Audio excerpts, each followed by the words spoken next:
अस्सलाम property drive में आपको खुशामदीद कहते हैं। आज वैसे ही गुज़रते हुए मैंने सोचा मार्केट एवेन्यू पे देखूं तो थोड़ा सा हालात इसके ये नज़र आ रहे हैं जी। यहाँ पे जो डंपर और कुछ गाड़ियों की तादाद है वो ज़रा ज़्यादा नज़र आ रही है इस टाइम पे। तो वैसे तो मैं सोच रहा था वीडियो बनाने की कोई ज़रूरत नहीं है, कोई है नहीं कुछ काम, लेकिन छोटी सी बना लेते। लेकिन यहाँ आप देखेंगे मैं स्टार्ट से थोड़ा सा 800 मीटर चल के आए हूँ तकरीबन। तो यहाँ पे आपको नज़र आ रही होंगी गाड़ियाँ मशीनरी काम कर रही हैं।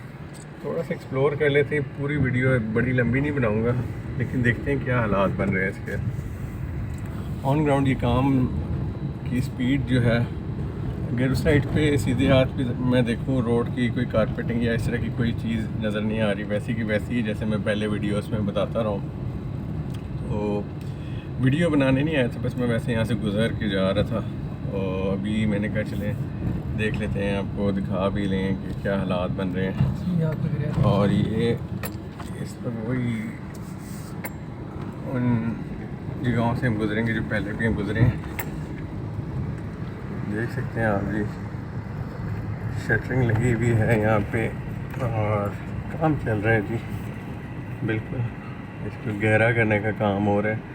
नीचे से चाहिए रोड गुजरेगी आर पार गांव के लिए, या पता नहीं क्या होगा, वैसे ही मैं आइडियल गा रहा हूँ। और ये जी यहाँ पे देख सकते हैं जी काम चल रहे हैं यहाँ पे। पहले से ज़्यादा पॉजिटिव चीज़ नज़र आ रही है, यकीन करें।